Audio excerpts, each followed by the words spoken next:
Welcome to Kenton's videos. Enjoy the video. Hello, steak lovers. In this video, I will explain how to make a perfect medium steak, step by step. First, select a steak about 1.5 inches thick. Pat it completely dry with paper towels, then season generously with salt and freshly ground black pepper on all sides. Allow your steak to rest at room temperature for about 30 minutes. This helps it cook more evenly. Next, let's get that incredible crust.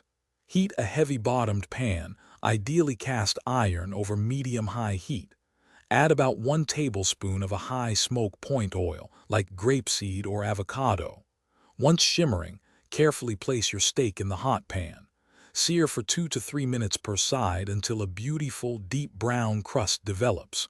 Remember, do not overcrowd the pan. Now for the finishing touch. Reduce the heat to medium-low and add 2 tablespoons of butter, along with some crushed garlic and fresh herbs like thyme or rosemary. Baste the steak continuously for 3 to 5 minutes, flipping it once. Use a meat thermometer to check for an internal temperature between 130 and 135 degrees Fahrenheit. This range guarantees a perfect medium doneness. The final, crucial step is resting.